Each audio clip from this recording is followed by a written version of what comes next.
In gold.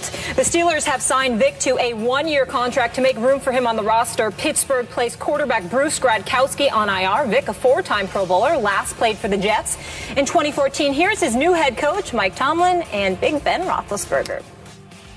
For me, it's about any way, any person, anything that can help this team. And if that's Michael Vick, then so be it. There's not a throw in the field that he can't make from an arm strength standpoint. You know, he's a very experienced guy at what he does at this point in his career.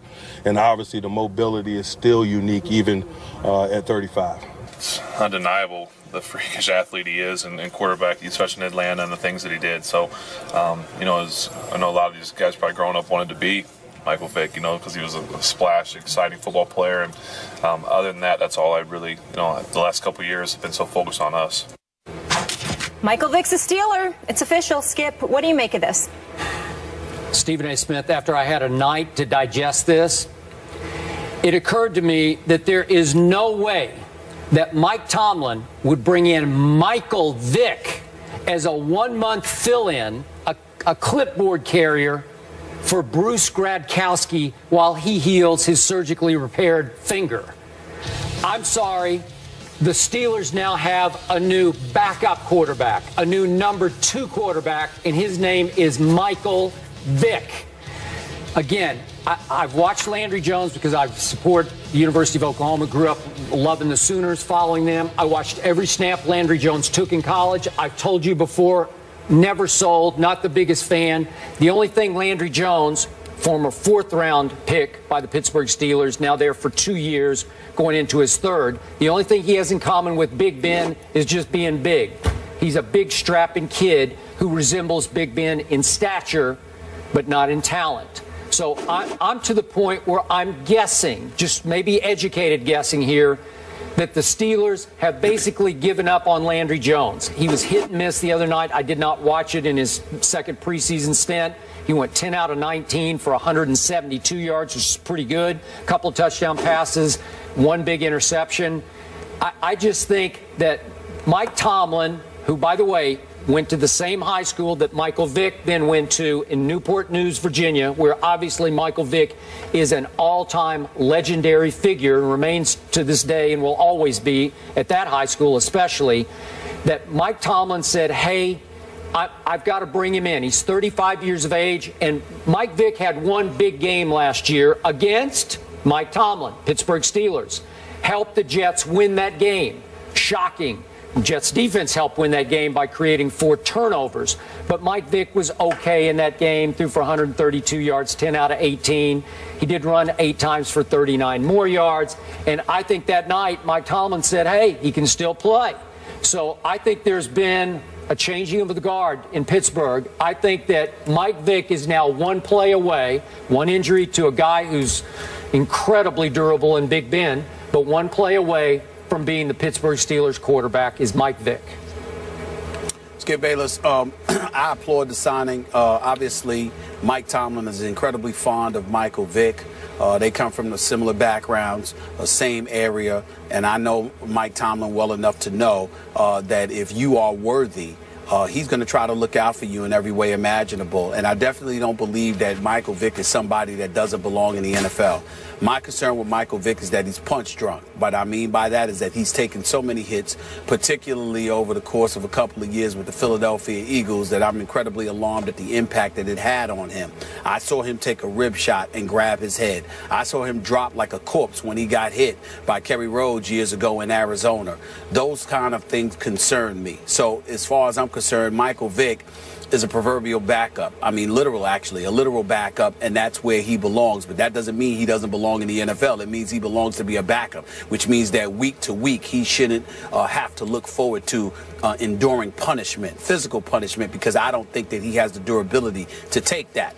But I'm reading also from Ron Cook's column in the Pittsburgh Post-Gazette, and I got to tell you, I love the column. I thought he did an outstanding job writing that column, and here's why. He pointed out all of those things you pointed out and what I'm pointing out right now, but he also elaborated extensively because apparently there are folks in the city of Pittsburgh, Pennsylvania, who are threatening to sell their season tickets. They want absolutely nothing to do with Michael Vick.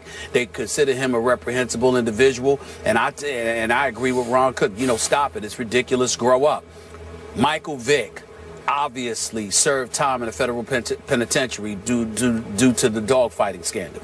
We recognize that. We recognize that he was wrong. We recognize that his actions were egregious and unlawful, and this man paid his debt to the society. It is that simple. Ever since he got out, he has been a completely different person. He's one of the most model citizens, I believe, that you could find when you talk about resurrection as it pertains to the modern day human beings in the world of sports. Can you think of a better case study, Skip Bayless, than Michael Vick? Because I can't. The guy has been absolutely phenomenal. As a statesman, he's been somebody that's contributed to PETA, to the Humane Society. He's spoken out about how wrong it has been as it pertains to animal cruelty. He's been a paragon of virtue as far as I'm concerned in that regard. And he's completely turned his life around. And he's conducted himself as a model citizen. And he is one of the few individuals that has made Roger Goodell look very, very good in terms of Roger Goodell's willingness to give him a second chance by allowing him to come back in the league in the aftermath of his prison sentence. So when I look at it from those perspectives, the fact that people would still react this way towards him, I think is shameful. And I think folks in Pittsburgh who feel the way that they do in terms of not wanting Michael Vick because of his past have no forgiveness in their heart, have no compassion whatsoever, and they should be ashamed of themselves. As it pertains to Michael Vick and the Pittsburgh Steelers, Ben Roethlisberger is as durable as it comes. He's Big Ben for a reason. He's played every game the last 2 seasons. He's coming off his best season of career, 103.3 passer rating, throwing for nearly 5,000 yards, leading the league in that category, the touchdowns, the way that he has led with the multitude of weapons that he has at his disposal, and Antonio Brown and Wheaton and Bryant and Shula, with Le'Veon Bell coming back once he serves his 3 games, for the weed issue with him and LeGarrette Blount. I think the Steelers have a chance to go to the Super Bowl, and I think somebody like Michael Vick, with his veteran presence, with the trials and tribulations that he has endured, with the kind of man that he is going to be an asset, not a liability to that franchise. And I applaud Mike Tomlin for bringing him on board. Okay, are you saying asset as a quarterback or just a locker room presence? I think that as a weapon, Skip. I don't want to say either. I definitely think it's as a locker room presence. I definitely think that they're going to find a way to utilize him with his evasive and elusive abilities, combined with the strong arm that he has. Is he going to be the quarterback? No, but I could see him coming in there, on trick plays and making things happen in conjunction with Big Ben Roethlisberger. I can see him doing some things along those lines and them really finding a way to utilize him as a weapon. I can see Todd Haley coming up with something in that regard, and I look forward to it.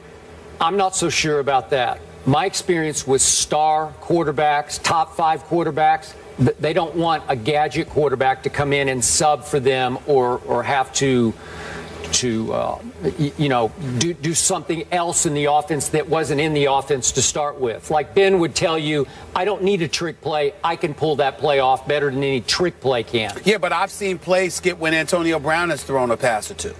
I've seen the Steelers, exercise trick plays. I've seen them do it in the past, and Ben Roethlisberger didn't have a problem with it then. So why would he have a problem with it now? Not to mention the locker room presence. Not to mention Michael Vick's ability to sub for him. There's a multitude of ways you can figure out to use Michael Vick without compromising Ben Roethlisberger. But you can't substitute Vick for Ben to run the trick play. You see what I mean? Ben, I don't think would sit still for that. That's just me.